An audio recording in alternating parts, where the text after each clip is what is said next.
እንደምን አላችሁ አድማጭ ተመልካቾቻችን። በዚህ በሆፕ ቻናል ኢትዮጵያ የተዘጋጀ የሚቀርብላችሁ የልዩ የምግብ ዝግጅት ሰዓታችን ነው። አሁን ወደ ምግብ ዝግጅት ክፍላችን ውስጥ ነው ያለነው። በዚህ ሰዓት ደግሞ ጥቂት ነገሮችን ሰርተን ወደ እናንተ እናቀርባለን። አብራችሁ እንድትሆኑ ከወዲሁ ማጸናችኋለን። በቅድሚያም ጸሎት አድርገን እንጀምራለን። እንጸልይ። እግዚአብሔር አምላካችን ሆይ እጅግ አድርገን እናመሰግንሃለን። ሁላችንንም ደግሞ በያለንበት ምህረትህ በዝቶልን፣ ፍቅርህ፣ ርህራሄህ፣ ቸርነትህ በዝቶልን በህይወት ስላኖርከን እናመሰግንሃለን። በዚህ ሰዓት ደግሞ ጌታ ሆይ ይህንን ምግብ ስራ ስንሰራ በልተን ለጤንነታችን ተስማሚ እንዲሆን ለሁላችንም የሰጠህንን በረከት ደግሞ እያመሰገን እንድንኖር ምህረትህና ቸርነት እንዲበዛልን እንጸልያለን። አትለየን በጌታ በኢየሱስ ክርስቶስ። ወደ ስራ ከመግባታችን በፊት ዛሬ ይዤላችሁ የመጣሁት የቦለቄ ወጥ አሰራርን ይሆናል። ቦለቄ ሁላችሁም ታውቃላችሁ።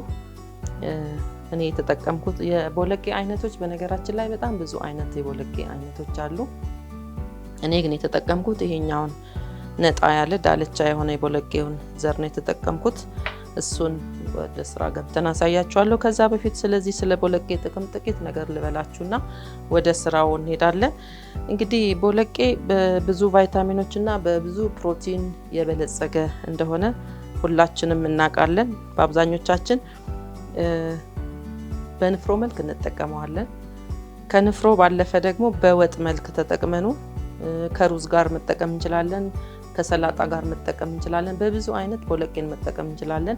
ዛሬ እኔ ግን በአልጫ ወጥ አሰራር ነው ይዤላችሁ የመጣሁት። ግን ጥቅሙን ከዛ በፊት ጥቂት ልበላችሁና እንግዲህ ቦለቄ እንደነገርኳችሁ በብዙ ፕሮቲን የበለጸገ ነው።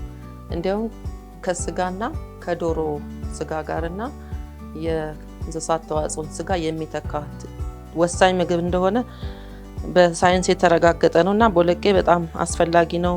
ብዙ አይረን አለው። ዚንክ፣ ማግኔዚየም፣ ፖታሲየም፣ ማንጋኒዝ የተባሉትን ንጥረ ነገሮችን የያዘ ነውና የፕሮቲን ይዘቱ በተለይ በጣም ከፍተኛ ስለሆነ ስጋን ይተካልናልና ስጋ ማንበላ ሰዎች ይህንን መጠቀም በጣም አስፈላጊ እንደሆነ ነውና እንግዲህ ጤናማ ውፍረትን ያመጣል ይላል። በጣም ለከሱ ሰዎች ወይም ደግሞ ጤናማ የሆነ በጣም ውፍረትን አያመጣም ግን የውፍረት መጠናችንን ይቆጣጠርልናል ማለት ነው።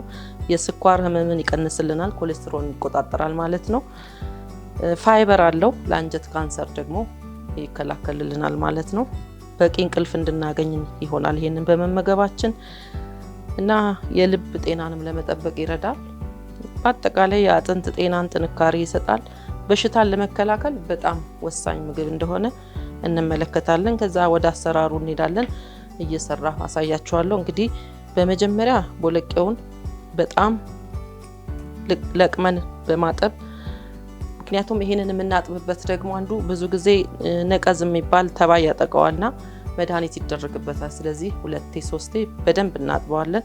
ካጠብን በኋላ ፕሬሸር ኩከር ካለን ቶሎ ይበስልናል፣ ካልሆነም ረዘም ያለ ጊዜ ይወስድብናል ማለት ነው። እኔ ዛሬ አዘጋጅቼ ያመጣሁት አለ፣ እሱን እንጠቀማለን። የቦለቄውን አይነት ብቻ እንድትመለከቱት ነው።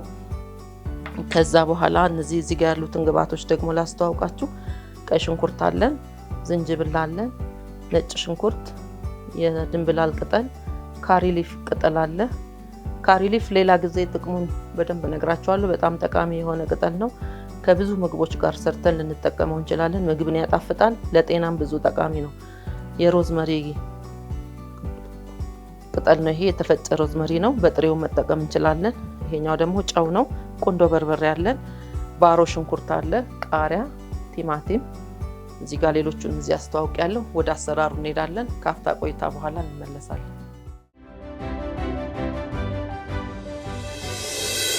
አድማጭ ተመልካቾቻችን ወደ አሰራሩ ተመልሰናል። ተከታተሉን። አሁን ወደ ከተፋ እንገባለን።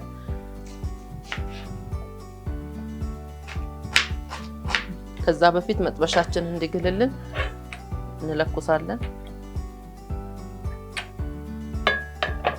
ከዛ ሽንኩርታችንን እንከትፋለን። ሽንኩርታችን ደቀቅ ያለ ቢሆን ጥሩ ነው። እንግዲህ ሽንኩርት እኔ ቅድም ልጬ አጥቤ አዘጋጅቼ ስለሆነ ነው። ሽንኩርት ልጣችሁ አጥባችሁ መክተፍ አለባችሁ።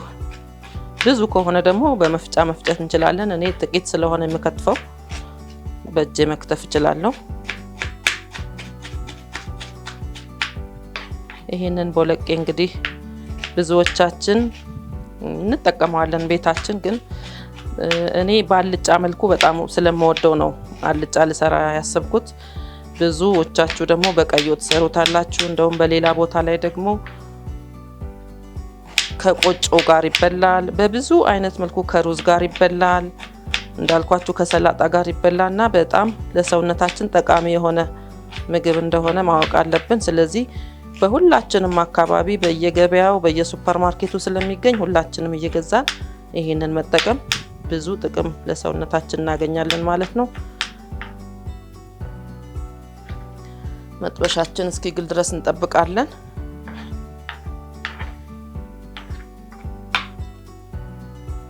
ሌሎቹንም ግብአቶቻችንን በመክተፍ እናዘጋጃለን።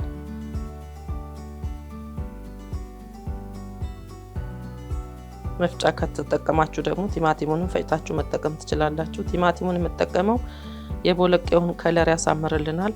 እርድና ቲማቲም እንጠቀማለን። ቅድም እርድ ብዬ አላሳየኋችሁም።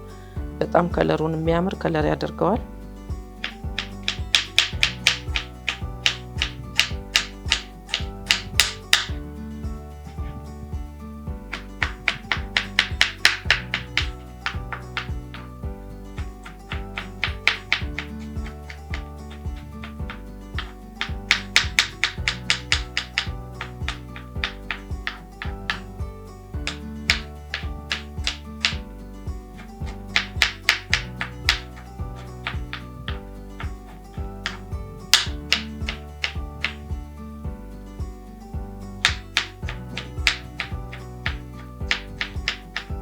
መጥበሻችን እስካሁን ትንሽ ይቀረዋል። ሲግል ዘይት አድርገን የከተፍናቸውን ግብአቶች ተራ በተራ እንጨምራለን።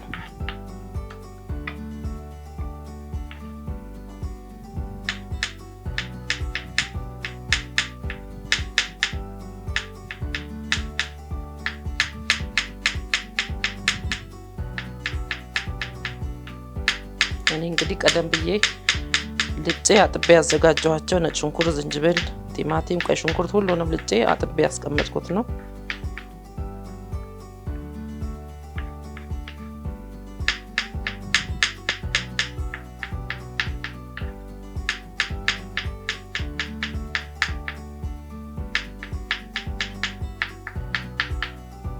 መጥበሻችን ግሎ ከሆነ ዘይታችን እንጨምራለን።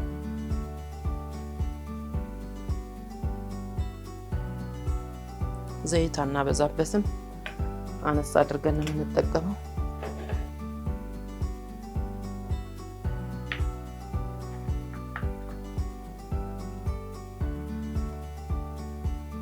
ትኛዋ ድንብላል ቅጠል ናት።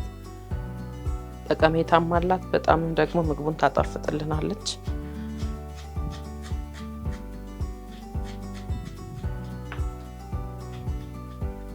ብዙም መድቀቅ አያስፈልገውም።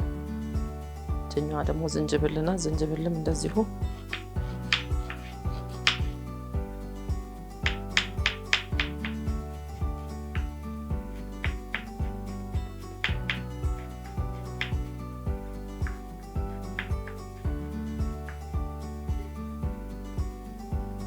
ካሪ ሊፍ ናት። ካሪ ሊፋን እንዲሁ ነው የምንጨምራት ዘይቱ ሲግል።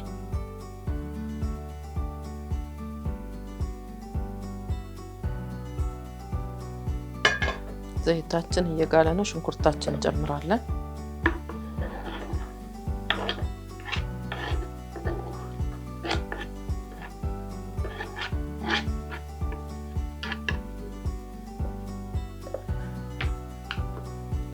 ማማሲያዎችም ታጥበው የተዘጋጁ ናቸው።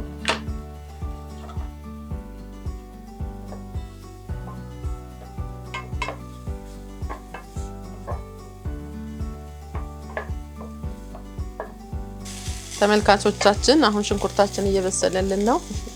የቀሩትን ግብአቶች እንጨምራለን። እዚህ ጋር ቅድም ባሮ አሳይቻችሁ ግን አልከተፍኩም ነበር። አሁን ከትፌ ጨምራለሁ።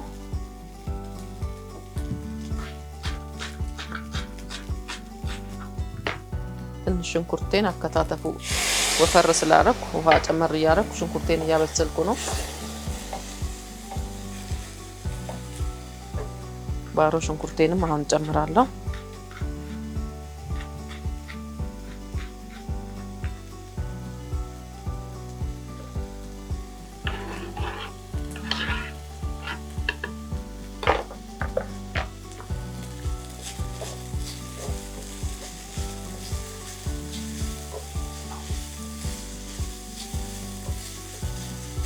ቅድም እንዳልኳችሁ እርድ ለከለር ትንሽ ጨምራለሁ። አሁን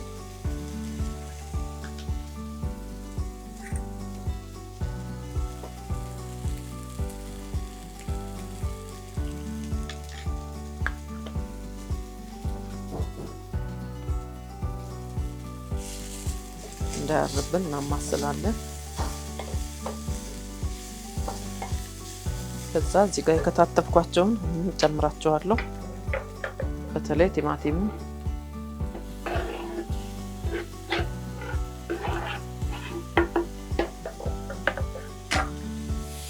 ከሽንኩርቱ ጋር ማብሰል።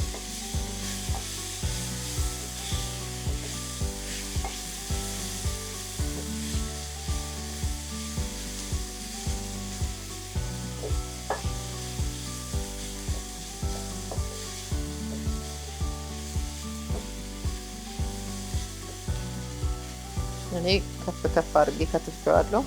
እናንተ በመፍጫ መፍጨት ትችላላችሁ፣ ደቀቅ አድርጋችሁ መጨመር ትችላላችሁ።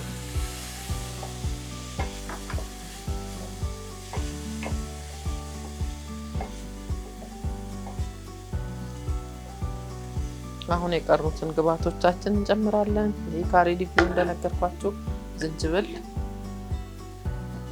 የድንብላል ቅጠልና ነጭ ሽንኩርቱን አብረን ጨምረን እናበስለዋለን።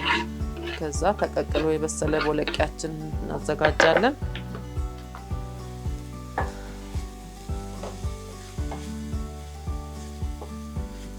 ከለሩም እንደምታዩት የሚያምር ከለር ነው የሆነው። ቴስቱም ደግሞ በጣም የሚጣፍጥ ነው የሚሆነው። እነዚህ ቅጠላ ቅጠሎቹ በራሳቸው ጥቅም አላቸው። ምግባችን ያጣፍጡልናል፣ ለጥቅም ይሆኑናል እና ሁላችንም እንደዚህ ብንጠቀም መልካም ነው እንላለን።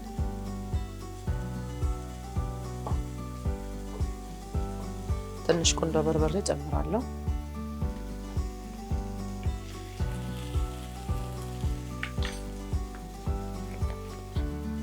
መጥበሻ ቅጠል አለኝ። እርጥቡንም መጠቀም እንችላለን፣ ወይም ደግሞ የደረቀውን ፈጭተን እንደዚህ መጠቀም እንችላለን።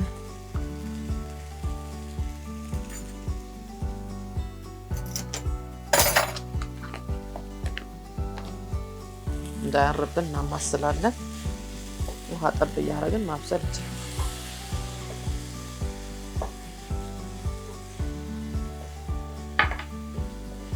አሁን መክተፊያችንን ማንሳት እንችላለን። ተጠቅመን ጨርሰናል።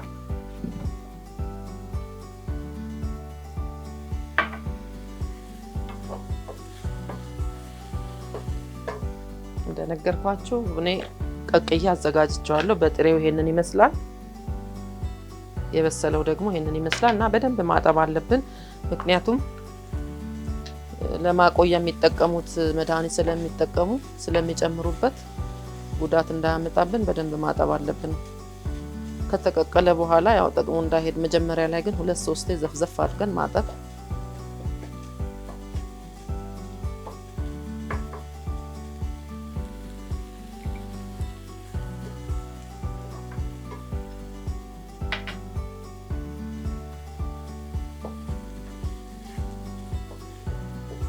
ይሄንን ያመጣሁት ቃሪያ ስላልጨመርን ነው። ቃሪያ ከትፈን እንጨምራለን መጨረሻ ላይ።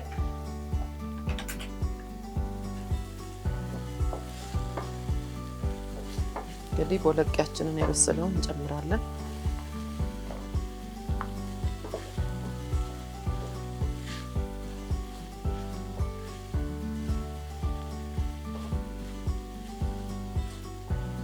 ቲማቲሙ ራሱ ብዙ ሲሆን ደስ የሚል ከለር ይወጣዋል።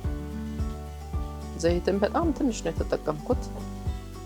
ለዚህ ጥብስ ካረግነው በኋላ ውሃ ትንሽ ጨምረን አንተክትከን እናወጣለን። ውሃ የምንጨምረው በእንጀራ ሲሆን ነው። በዳቦ ወይም ደግሞ በሩዝ ብቻ የምንበላ ከሆነ እንደዚሁ በደረቁ ነው የምናወጣው፣ ደረቅ ያለው ነው የምናወጣው። በእንጀራ ከሆነ ደግሞ ትንሽ መረቅ ሲኖረው ለመብላት እንዲመቸን ይሆናል። ሞክሩት እናንተም። በተለይ በሩዝ በጣም ይጣፍጣል፣ በቂጣ በጣም ይጣፍጣል፣ በቻፓቲ፣ በበቆሎ ቂጣ። ቦለቄ ከብዙ ነገር ጋር ነው የሚበላው እና ማባያውንም የተለያየ አድርጎ መብላት ይቻላል። በጣም ጠቃሚ ምግብ ነው። ትንሽ መረቅ ላርግበት። እኔ በእንጀራም በዳቦም በልቼ ያሳያችኋለሁ።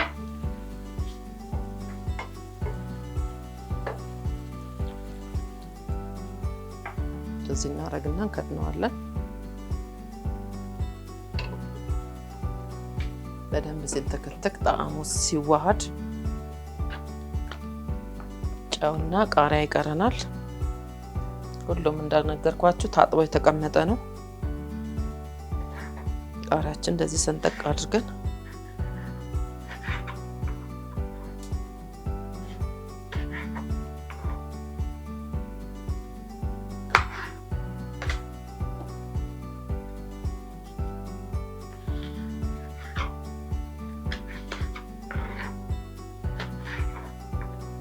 እንደዚህ ያሳምረነዋል።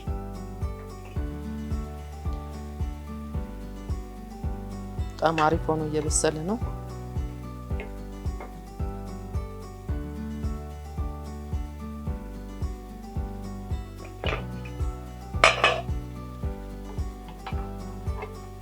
ጨው እንጨምራለን።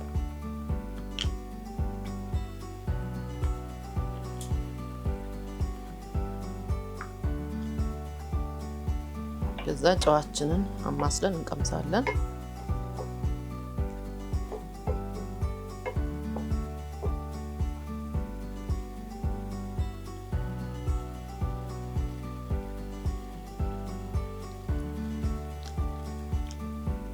ትንሽ አነስ ይለዋል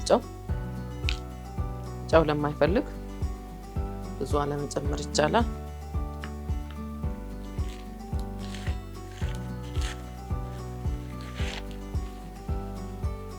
ጠባጠብነው እናጸዳለን ጠረጴዛችንን።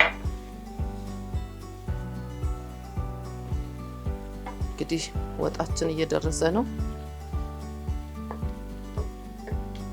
በጣም የሚያምር በጣም የሚጣፍጥ ነው የሚሆነው። ቃሪያችን እንጨምራለን።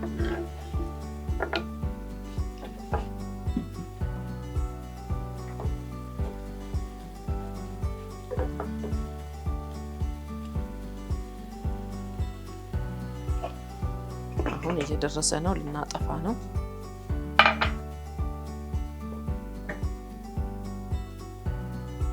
እንግዲህ ይህንን ይመስላል የቦለቄ ወጣችን አሰራር። በቀላሉ ሰርተነዋል። እንግዲህ አሁን እናጠፋለን፣ ይበቃዋል። ከዛ ወደ ምግብ ሳህናችን ላይ አድርገን ደግሞ ምን እንደሚመስል እንቀምሰዋለን ማለት ነው። ተመልካቾቻችን ተመልሰን መተናል። የደረሰውን ወጣችንን ልንቀምስ ነው። እንግዲህ በእንጀራም በዳቦም ማሳያችኋለሁ ብያለሁ። ጥቁር ጤፍ እንጀራ ነው። ዳቦአችንም ጥቁር ዳቦ ነው። ስለዚህ የደረሰውን ወጣችንን በማውጣት እንቀምሳለን ማለት ነው።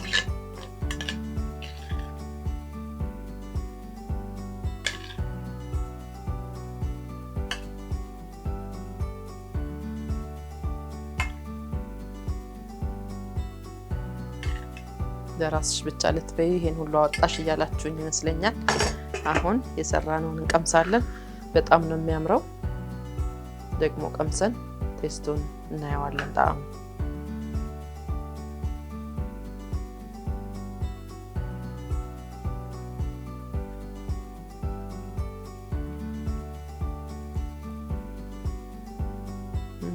ቆንጆ ነው። በዳቦ ደግሞ እንቀምሰዋለን።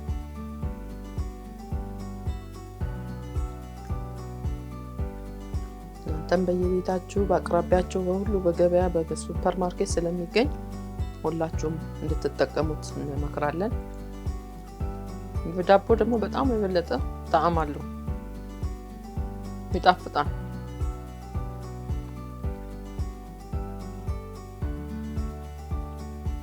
በጣም ይጣፍጣል። ዛሬ ይዤላችሁ የመጣሁት እንግዲህ የቦለቄ አልጫ ወጥ አሰራር ነው። እንግዲህ ተመልካቾቻችን ስለተከታተላችሁን እናመሰግናለን። እናንተም በየቤታችሁ ሞክሩትና ተጠቀሙ እንላለን። በሌላ ደግሞ የምግብ ዝግጅት በሌላ ፕሮግራም እስከምንገናኝ እናመሰግናለን ስለተከታተላችሁን። ደህና ሁኑ።